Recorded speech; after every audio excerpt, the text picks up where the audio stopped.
Welcome in, guys. Today we're gonna be mixing it up a little bit, doing a different kind of video. We're gonna just do a scouting, an ultimate scouting guide, kind of walk you guys through all the ins and outs of franchise and all the different things that affect draft classes and stuff like that. So obviously we're here at the start your franchise menu. Most people use active rosters, at least to the best of my understanding. So you'll have your rosters get imported. If you want to add custom players to rosters and stuff like that, you're able to if you go to the Creation Center and upload a draft class and then edit people in there. Then your importing number will be slightly different than 3145 or 3145, whichever you prefer. We're gonna pick the Cardinals just because they have draft capital. And this is kind of where things start to get important. So you go to league settings here. All of these are kind of user pick. Do whatever you want with these top options. Team settings. All of this again, your own preferences, doesn't really affect the draft class all that much. Trade deadline does. That affects everything, whether you want to be shipping players off in week 12 to get better draft capital or whatever. It just depends on what you're trying to do. I'll keep it on for the purposes of this video. Trade difficulty, you can turn that up. Free agents motivation, all that. Pre-existing injuries, I would turn off personally, just because if you're trying to make this franchise happen, especially if you're picking the Cardinals, there are so many injuries on this team prior to starting the season that it's almost impossible to win your early games. And here's where we start to affect the draft class. So breakout scenarios are the news blurbs that you can find in your news settings. I'll show you guys where that is later on in the video. But breakout scenarios can either impact your draft class rookies positively by increasing their attributes permanently or decrease them permanently based off of whatever the story is. So obviously you can upgrade their overalls later on when you put them through training and stuff like that and they get more XP. But if you find out that this running back won the Heisman, that's going to increase their attributes and make them a better prospect. Development trait regression, that's if your player has a bad year. But right here, these numbers right here determine basically that first draft class that you get. So if you want a really juiced draft class or juiced draft classes down the line, I'd turn these numbers up. A lot of people on YouTube will max them out. Personally, I like to leave a little wiggle room, just so there's more depth in the classes. But if I need somebody to potentially get upgraded later on and we're at the max limit or whatever it may be, I don't feel like I'm getting breakout scenarios quick enough, then I can turn this up. So and just gonna redact my statement. Breakout scenarios are for your existing players that trigger dev trait upgrades. I was thinking of prospect storylines right here. My mistake. But yeah, prospect storylines are the news blurbs that you'll get. So that's the first thing that happens that that'll influence how your team goes, or how your draft and all of that stuff will shake out. Starting point, that's up to you whether you want to do fantasy draft preseason. I recommend preseason when you start. Doesn't matter. For this, we'll just keep Jonathan Gannon. But yeah, this is kind of where you have to get prepared. If you and your league mates, or if you're just playing by yourself, you can edit the draft class strength. So essentially how this works is normal, you'll get whatever the completely auto-generated class is. with random strengths. Obviously, certain positions will be stronger than others. And if you leave everything normal, that'll be completely random. If you go strong at a position, you're more likely to. It's the chances of you getting like an 80, I believe, are like 1 in 5 or 1 in 3. If you go very strong, it's almost guaranteed, and you'll have multiple 80s, 80 overall players. So like fringe generational players, potentially even a superstar generational player, which they added this year. That's like the player molds. Like for wide receivers, you could get like a 6'6" guy with 4'4" speed, and that'd be like the Calvin Johnson build. So that this whole thing impacts your draft class. We're gonna leave it all on completely normal, just to showcase what your average, draft class will look like in the average draft process. So this news section is what I'm talking about right now. Obviously, we don't have any auto-generated rookies, so there's not going to be any news blurbs about any guys yet since we don't even have a draft class. We're going to sim right up to the regular season. Nothing in preseason really matters a whole lot in terms of scouting or anything like that. But this is kind of where it starts. This is what determines what you're going to be able to do. Season goal. We're just going to set this at 4 wins because I only picked the Cardinals just because they have the Texans pick and their own pick, so I'm guaranteed a pick in the top 10. Choose draft class. Import local file is like importing a custom draft class that you could have made. Download from Madden Share is uploading a draft class from the Madden community. There's some great options in there. And then keep auto-generated rookies is what most people will do. So here's our draft class, right? And then immediately go to region breakdown. Go down to manage scouts, and I'd fire everybody. I'd clear house to start, just because the chances of all of these scouts matching up perfectly to the new draft class are slim to none.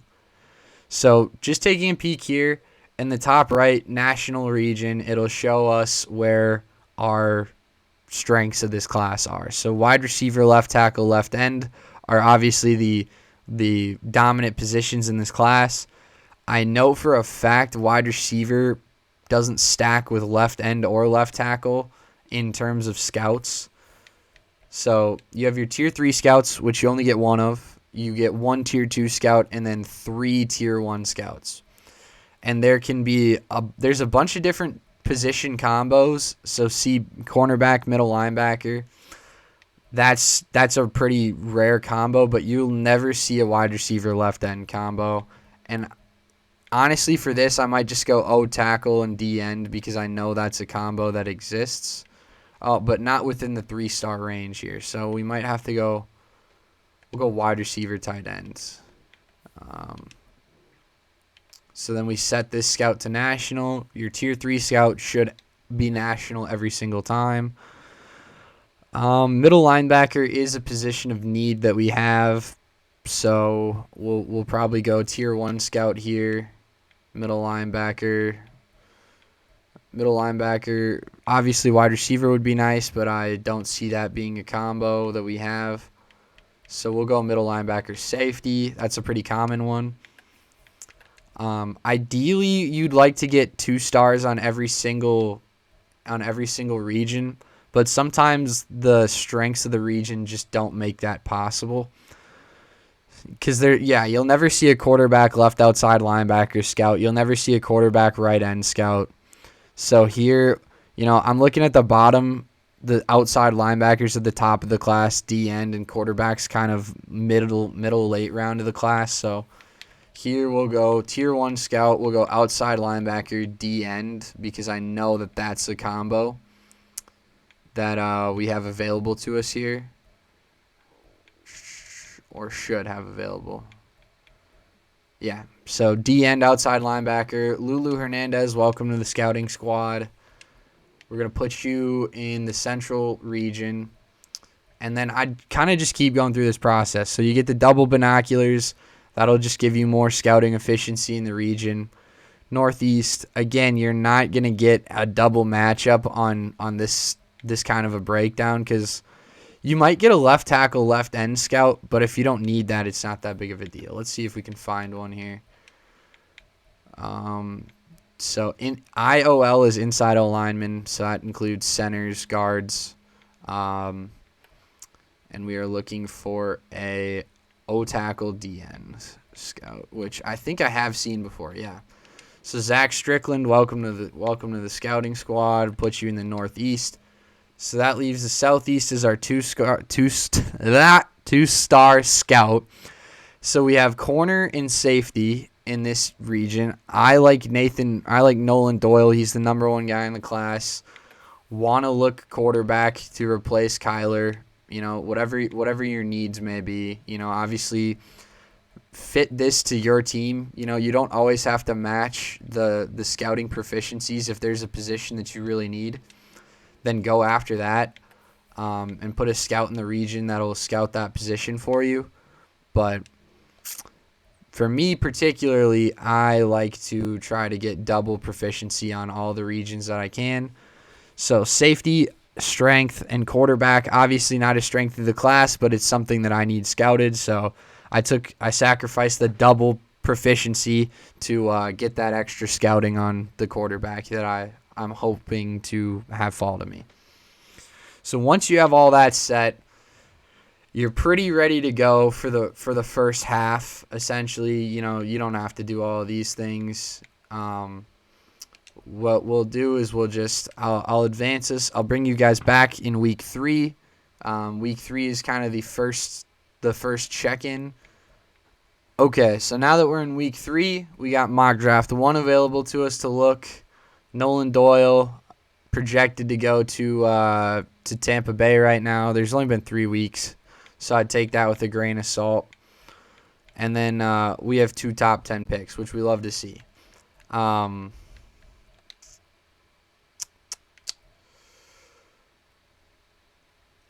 showcase this just because if you're playing in a like multi-person franchise mode, which I hope a lot of you guys have the chance to experience that. I'm gonna favorite Norman Edwards. I know nothing about him, but the feature that I don't like that Madden does is your favorited players affect the mock draft, so they don't keep it objective. They factor in your favorites. So next time we get a mock draft, which I believe is way later down the line, it'll have that guy as our first pick. So just I'll point that out when we get there. But yeah, favoriting players in a franchise mode without being by yourself, you know, if you're in a franchise with a bunch of your friends, could be disadvantageous to you, you know. It'll be your friends will get the inside scoop on which players you like and who you don't like. So we'll go choose regional scouting focus. This is kind of the next tier. You don't get national right away, but you go down. We need middle linebacker. So we set the scouting focus to middle linebacker. So that'll be double efficiency on middle linebackers. Here we're going to go outside linebackers. We don't need DNs truly too much. And then here we'll go offensive. We'll go DNs here. And then southeast, we're going to go quarterback. This way safety gets that scouting proficiency to 15%, and now quarterback is right around that same percentage boost. So we got all of that taken care of. The next check-in is week 8. So I will bring you guys back in week 8. But the last thing I'll touch on here is if you go to the mock draft, nope, wrong tab. If you go to key info, so you just get to the scouting page, you hit Y, it'll show you where everything breaks down. So week 8, that's your next scouting thing. You get to set your national scouting focus. Weeks 11, 12, and 13, you get to select super focused players, so those are important times. And then free agency recap, you get to pick 3 more players. So, and then it breaks down all the scouting report, you know, unlocks like what you get to see based off of the threshold you get to. So this is just kind of like the basic important information you need to know so you're not a total idiot if you're trying to do franchise with a bunch of your buddies. But yeah, I'll bring you guys back at week 8. Okay, so now that we're back in week 8, we get mock draft number 2. So let's test my theory here.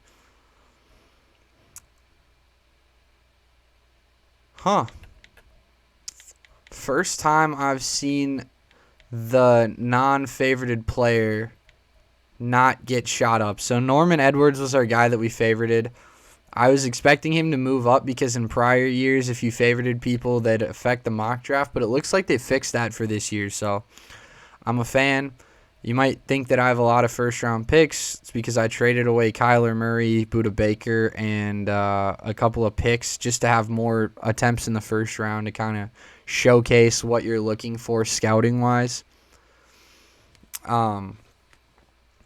So let's just keep on rolling here. You go scouting national focus, choose national scouting focus. Pretty basic. You set the same thing. We'll go wide receiver. Just because that seems to be the strength of the class. And then let's keep on rolling. And then our next stop is week 11. Week 11 is our next stop, so I will bring you guys right back in week 11. Okay, so week 11, you get your prospect spotlight. So this is the general manager of the team giving you a rising college prospect. These are very hit or miss, to say the least. So Clay Lincoln, we'll write that name down so I don't forget. And we'll take a look at him, but again, these guys are very hit or miss. And if you have coach firing on and stuff like that, and your team is sucking, then I would just avoid as many conversations with the GM as possible, and then you won't get fired.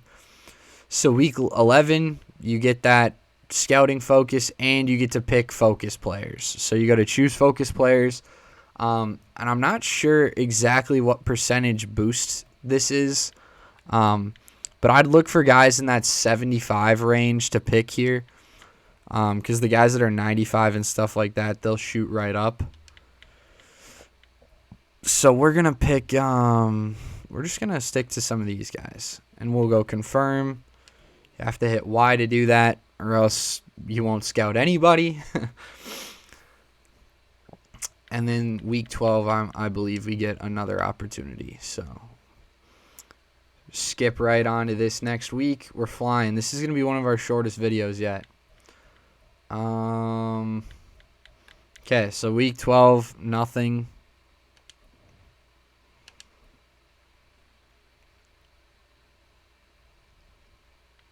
Week 13, nothing. Obviously, we have eliminated ourselves from playoff contention here, which is good. We'll probably have the first overall pick. Week 13, I believe that's the 3 players you pick to scout and focus on are completely done scouting by now. So let's take a pick. Let's take a peek. The first guy we scouted, who was at 75%, Raheem Pendleton, up to 100, so it looks like about 25%.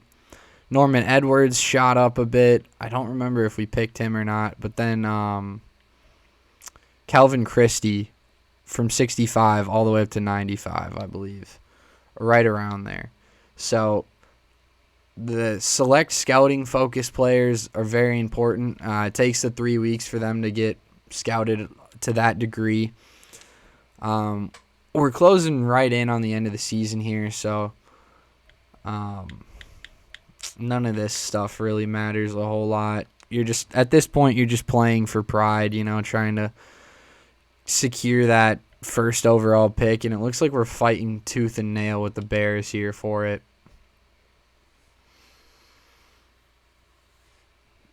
And they whooped us. Okay. Moving on. Some of this might get cut out just because, we're trying to speed this up. So none of these games really matter a whole lot. But this week here with the Pro Bowl does. I would check through the Pro Bowl roster and see if any of your players are on there. If they make the Pro Bowl roster, I believe there's a pretty good chance that they upgrade dev traits. I'm not sure if it's guaranteed or not because I've had players that make it that get a boost, and then I've had players that don't make it and get a boost. So I'm fairly certain there's an increased chance that your players dev up if they make the Pro Bowl roster. I'm not sure what if it's guaranteed or not, but that's kind of what I'm thinking. So then obviously you can coach that if you want to. It's just a extra fun bonus game. I don't look at the yearly awards until the next week. I go over here. We take a quick peek, and then I go to the 2023 season recap. This will give you basically everything nice and laid out. So the MVP was Patrick Mahomes. Yes, sir. Coach of the Year, Mike McCarthy of the Cowboys. Trevor Lawrence wins the Super Bowl with the Jags. Offensive Rookie of the Year, Rashee Rice. Love that for the kid. Defensive Player of the Year, Micah Parsons. A lot of these could be realistic predictions for this year, honestly, minus Cooper Kupp. I don't know if he played enough. And I cannot see the Jags having a chance at winning the Super Bowl with how slow they've started, but they are a talented team. Staff week is important if you have people that don't match what you're trying to do. So if you don't know about team schemes and stuff like that, I could be blowing your mind right now, but I like to run the vertical power run. It shows the scheme fit for your players and determines like extra XP that they get each week. I like to run 3-4 disguise, which my team is set up to run pretty well. Offensive playbook, whatever you prefer. I think the Jets playbook is one of the best right now. So I run the Jets playbook, and then I run Tampa Bay with Todd Bowles, stud, if I can find it. There it is. So then that'll all change, right? So the team schemes are set, and now if we go to manage staff and we go to franchise staff, we'll be able to see who matches. So OC, our offensive scheme is vertical power run, and he's an air raid coordinator. Probably not a great fit. Fire him. Base 3-4, not a great fit. Not what we're looking for. Fire him. Hiring an OC, vertical power run. Boom, easy hire. Hiring a DC, looking for 3-4 disguise under that defensive scheme. Chris Gunter, welcome to the squad. So now all that matches. I think you get a boost if they match in terms of franchise points. And what I would do if I were you guys is I would get this player personnel tree as full as you can get it prior to the draft. Just because this stuff really helps. I'll walk you through everything once I buy all this. Mentors wanted 5% trade discount on players older than 30. That's probably not going to help you a ton. Most of the time you're not going to be trading for older players, but if you do throw somebody in that's older, you'll get a discount. Draft day every day, a 4% trade discount for CPU picks. So that's big. That'll help you get better draft picks and give up less to do so. And then wheeling and dealing, your players that you trade away get a 4% increase value. So again, that's big. That helps. Guaranteed trade package for your pick in the draft. So if you want to trade back and you don't have this, you might not get an offer from every team. But if you have this one unlocked, you get an offer from every single team during the draft. Quite the sales pitch. That's a big one. It basically makes normal players star dev, star players superstar, and superstar X stay as superstar X. 4% trade discount for CPU players, just making your life easier to trade. All that stuff is super big for the scouting focus and stuff like that. So keep that in mind. That is a very important skill tree to get all the way bumped up, and then keep your coach chemistry high as well. Having those coaches align the way they need to. Obviously, I did not pay attention to any of the signings that I need to make. We're just going to ignore that for this particular for this particular walkthrough. And then this is when we get our third mock draft. Again, doesn't look like Norman Edwards is going to move up anywhere. It does show that we have some interest in him, so I think it's fixed definitely from last year. So yeah, obviously we'll throw a little free agency in here as well. We'll take a peek. I'll just give you guys kind of the rundown of what my process for free agency is. I go right over to interest level. I hit X to sort by the most, who has the most interest, who's going to be easy to sign. I do need a corner. He's very interested. I'm going to shoot him. I'm going to offer him a player-friendly deal just because he's superstar, and I'd like him to be on the team. And again, I'd go right back to it, interest level. I do need a right guard. This guy's star, pretty good overall. Player-friendly offer.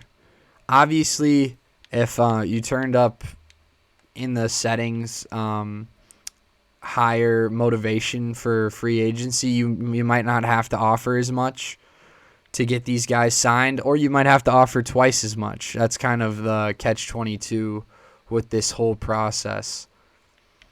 Just ship Buda Baker off, and this is a position I don't want to fill. We'll offer him a neutral deal, and then you press down on the left stick to see if people accept your offer or what's going to happen right away. So L'Jarius Sneed did decide to sign with us. We'll go over to my signings. Actually, we went 3 for 3, so that's big. That is big. And I'd only do that after you either send out all 5 of your offers or however many offers you want to send out. And now, as much as I'd like to sim up to the draft, there's still one more set of focus scouting that we get to do, and like I said, that's obviously a big part of getting as much information as you can going into the draft. So we're gonna quick mull through this part. I might cut some of this out as well. We get mock draft 4. You get a lot more mock drafts in the off season just as things start to solidify and get narrowed in and hammered down to a T. Skip this. Skip this. Free agency recap. This is our last chance for focus scouting here. So we get to pick 3 more players.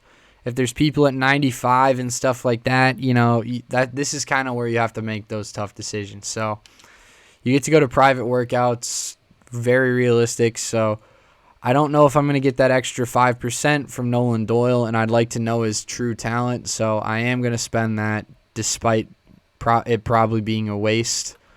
We'll go Cedric Cannon just to see because he's at 75. And then who else could we probably get to 100?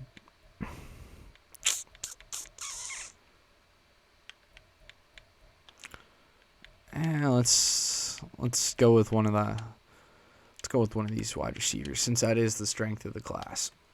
So those are our last guys. Those are our private workouts. Again, I believe that's a 25% boost. You get the last mock draft of the year. Everything's nailed down now. All the picks are locked in. Somehow we didn't get the first overall pick, which is astonishing to me. But it doesn't look like the Steelers or whoever got it's going to be conflicting with us too much.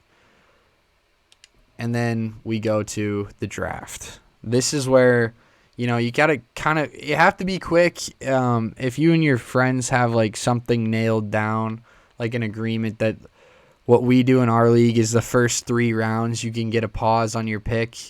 But after the first 3 rounds in 4, 5, 6, and 7, you don't get it. You just got to pick before the timer runs out. So the Pats get pick 1. Don't really care who they take, so we're going to advance to the next pick. They take Carl Gore, right outside linebacker. We're going to pause. So if we wanted to trade away our pick, if we felt like our guy that was going to get to us at 2 is going to fall to us at 4, we could trade this pick away. And since we have on the line, which is that coach scouting or that player personnel bonus, there's going to be 32 offers here for us. Every team will try to offer us a trade up Obviously, some of these are pretty nice. Like, we could trade back one spot to get a third, a fourth, a sixth, and 2/7. That's a lot of value just to move up one spot. I think just for the purposes of the video, we're going to stick and pick. So you go to make your selection, pick player. You know, I'm going through this pretty basic. Nolan Doyle is not the guy who we thought he was. So we'll look through this. Player notes, things to look for. Any negatives, like if it sounds negative while you're reading it, it probably is. Beautiful spiral on all of his passes. That's what you want.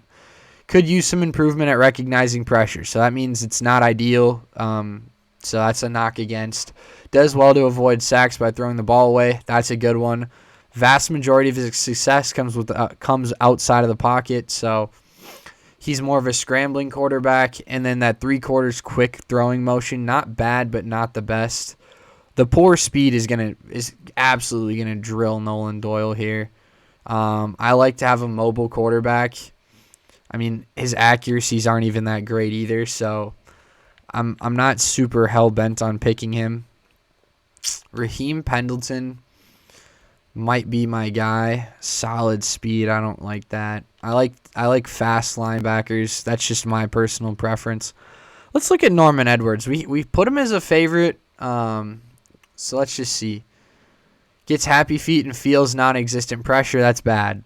Does well to avoid sacks. That's good. A lot of success comes outside of the pocket, and then not a good throwing motion.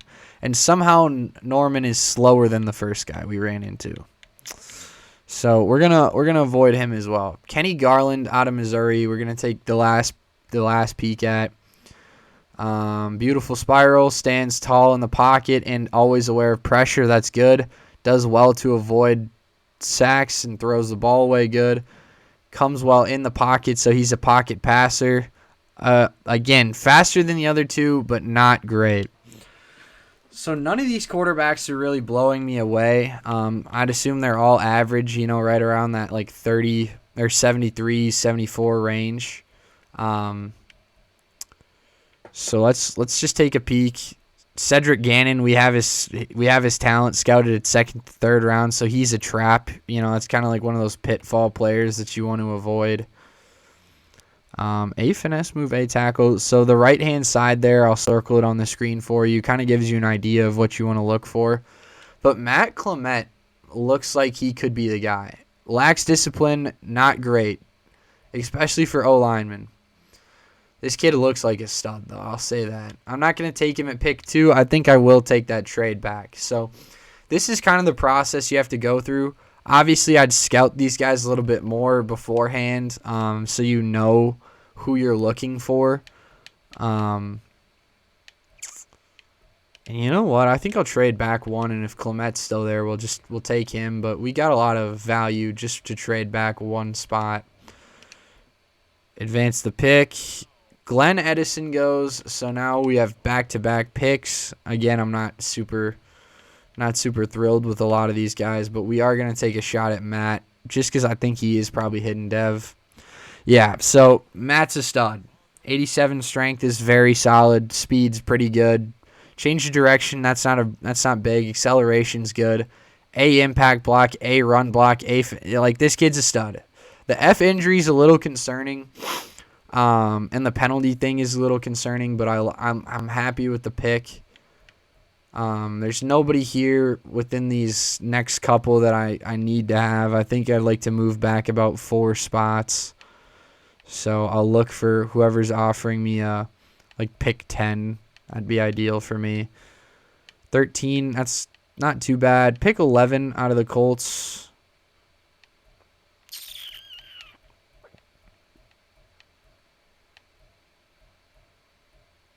26, 21, 28, 32, 13.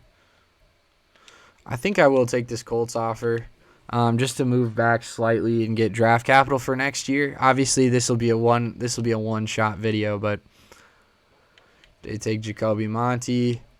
We're just going to advance to next user pick.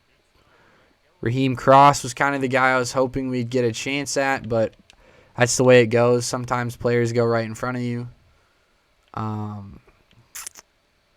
And now we're looking at these later round quarterbacks. I'm not really interested in any of them. Struggles to find ball in air. That's not what you're looking for. High motor. That's good. Looks to rip the ball from the runners. Good. Shows good discipline and won't get flagged is good. 4.45 speed is not bad. That's probably about like an 88, 89 speed, maybe 90 if I had to guess for a safety. But F injury stat, again, just not great. I mean, there's just not that player that's jumping off the board to me that's asking me to draft them. 6 foot 199 out of Colorado. 4.35 speed is impressive.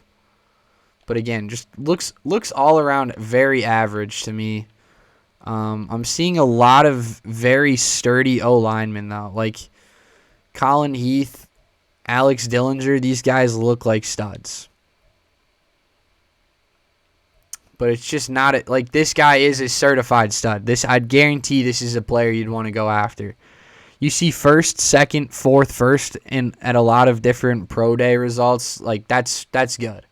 A lot of A's and B's for the skill. This kid's a stud, but I just don't need a left tackle. Dion Blades, what a sick name.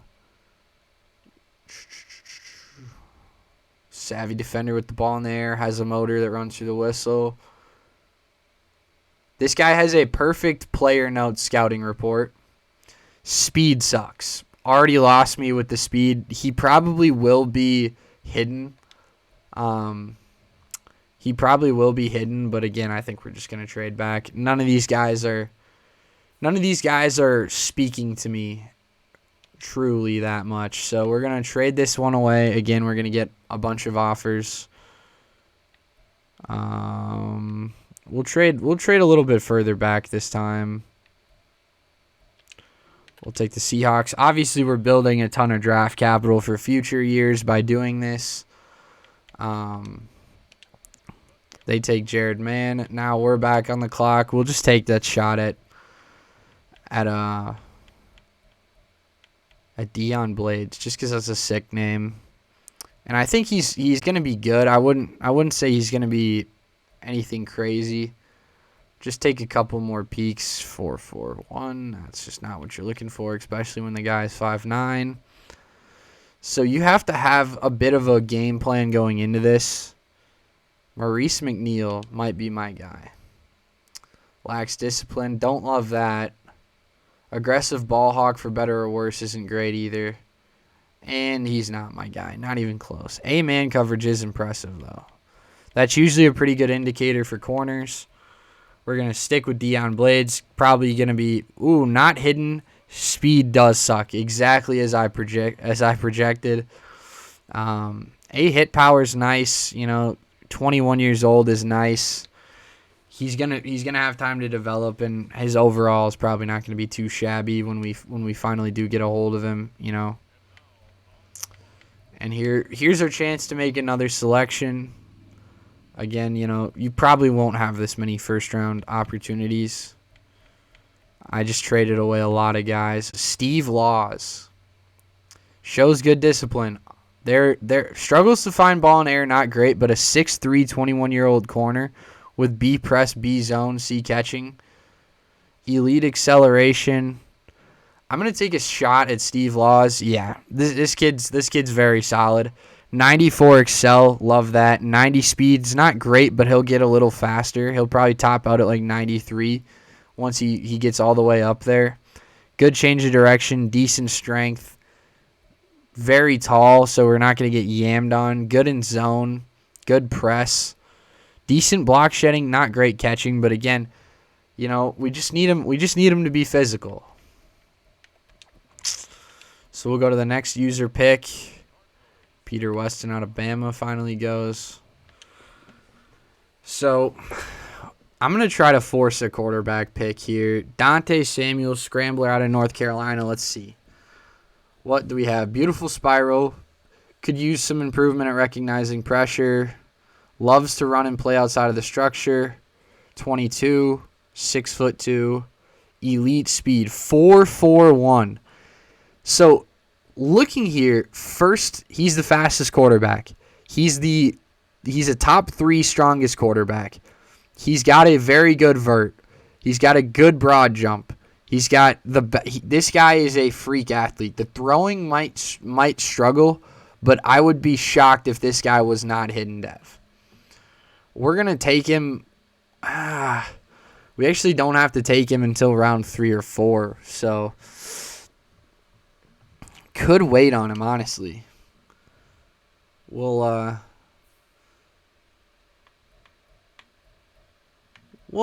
make a different selection, and then with our first pick of the second round, we'll take him because he'll definitely still be there. But sometimes the top of the board is not as good, and you got to sift through some of these guys. And here's a stud. Found him. Andrew McAllister, 23, obviously not great. A, catching traffic, A, catching, B, deep route, B, release, great. Awesome speed. Lock it in. Yep. Kid's a stud.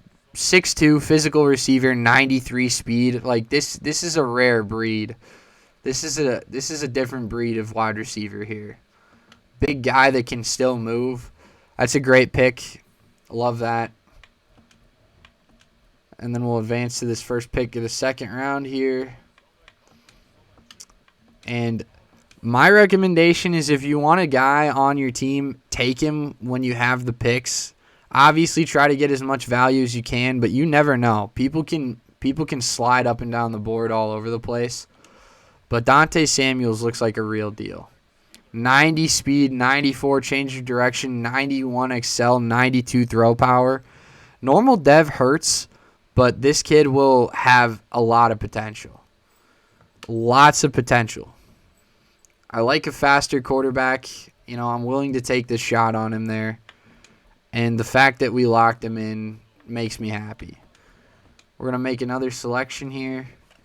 And I'm just going to walk you through my process with the linebackers.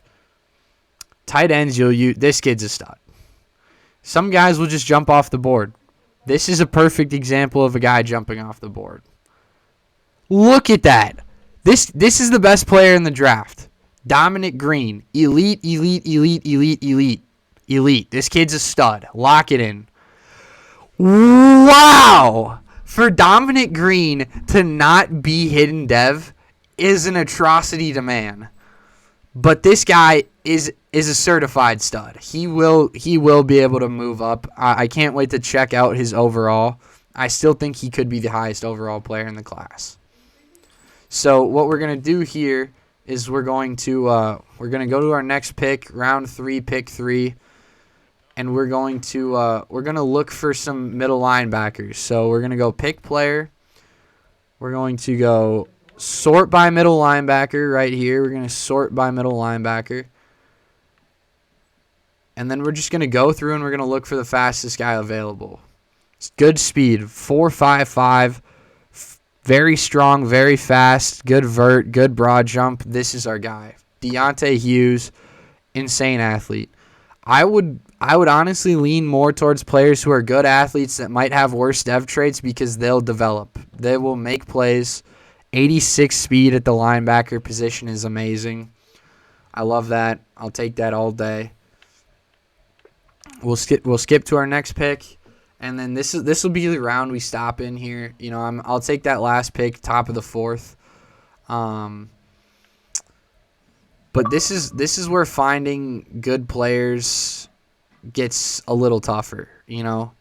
You really have to pay attention. Even one elite category could make all of the difference here. You know, we're looking for elusive backs.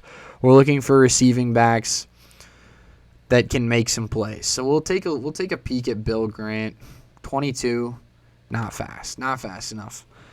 Obviously, he's a power back, so you're not expecting him to be fast, but speed kills in Madden. You want to turn a receiving back into a power back and not the other way around. Just average all around. Just average. 6'1" out of Army. This kid's a freak. Just average. Could be good. I could be missing guys, but you just kind of have to be okay with that, honestly. Phillip Warren, Could be hidden dev. Could be hidden dev. No. Lead block's too low. Let's try to walk this off here. Find a good corner to finish this out. Will Harvin, Oregon State, slipped. Oh, actually, this is right where he's supposed to go.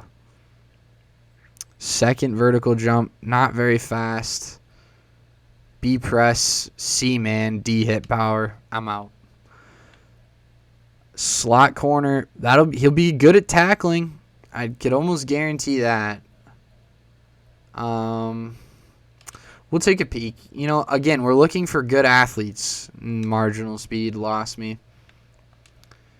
Deontay Graves, 5'9", just not big at all. Other than that, he was a pretty decent athlete, but 5'9" is just too risky. Decent, just not it. And this is what happens. You know, some classes aren't as deep as others, and then this is what you'll end up with. You know, you'll be sifting through. It's just garbage. It's just garbage at this point. These guys will get drafted more than likely. But, you know, to find a diamond in the rough, you have to be vigilant. You gotta really be willing to go through these. And it looks like corner is tapped out for this class, if I'm being completely honest. Yeah, there's just nothing here for me. We'll go to safety. You gotta also be able to cut your losses too. Juan Adams out of Hawaii. Let's take a peek. The only reason I clicked on him is because he did have an A visible as a key rating. Second fastest, fifth strongest. Again, a lot of average here, but I like what I'm seeing. A hit power, A pursuit, B catching, C play rec, C zone. We'll take a shot. 87 speed, not bad. Not bad at all. So now what we'll do here is we'll sim through the rest of this. Advance to the end of the draft.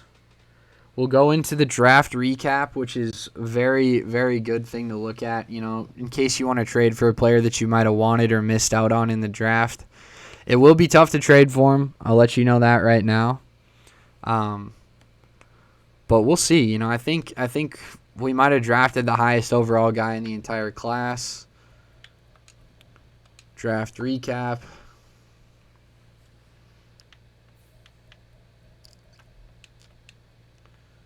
Steve Law, 78 overall. That's pretty solid. And again, a lot of these guys, very average. A lot of these guys were our super late round picks. So what we'll go do this here. We'll go to NFL. We'll go overall. 78 overall was the highest. Jay Smith was a stud. I can't believe I missed him. 94 speed, 94 excel. Steve Laws, though, man-to-man corner that we drafted, kid's a stud. Third highest overall player in the entire class. We got him at 15. Running backs are always going to be towards the top of the board. Andrew McAllister, another guy we found out, stud. Odd that his speed is faster than his excel. Usually it's the opposite, but that's fine. Raheem Pendleton, we knew he was a stud. Matt Clement, again, top 10 guy in the class. Found him. Deion Blades up there too. You know, you're looking for guys that fit your mold. And Raheem Cross with 96 speed is an absolute menace. Absolute menace. But yeah, I don't feel like we missed out on a lot. Where's our tight end? Where's our tight end who is elite at every single thing? 75 overall with 87 speed. Like, how is that even? He's leagues better than this guy. I'm just shocked that he's not. I'm honestly shocked that he's not hidden dev. I really am. So what we'll do. This glitch always happens. It's showing the free agency stuff. If you just advance the next week to preseason week 1, it'll go away. And then training camp is where you want to develop those guys. So let's take a peek at the roster, adjust the lineup. Obviously, we didn't hit on a ton of hidden dev guys. just due to a sheer lack of them in the class, if I'm going to be completely honest. The class wasn't very juiced. It was pretty average. But 71 out of Dante Samuels. This kid will be good. 92 throw power. The accuracy you're gonna struggle with him to start for sure. Injury being not that high is a little scary. But the speed, it's just the speed alone just makes him just that much more worth it. Trey McBride, we know, is a stud. Honestly, I could trade away my other tight ends. Defense, Steve Laws, kid's a stud. Kid's an immediate starter, one of the best players in the class. Oh, looks like we found an accidental hidden gem down the class. Deion Blades is an immediate starter. Deontay Hughes, despite the speed and strength, obviously struggles in other areas, like every other potential area you could possibly have. So that's kind of the process. You know, you want to scout guys as much as you can. In a normal class, you kind of have to taper your expectations. You have to know what you're looking for and know what your positions of need are. But yeah, thanks for watching, guys. I hope you learned something from this video. And let me know if you'd like me to do more stuff like this. See you later. Peace.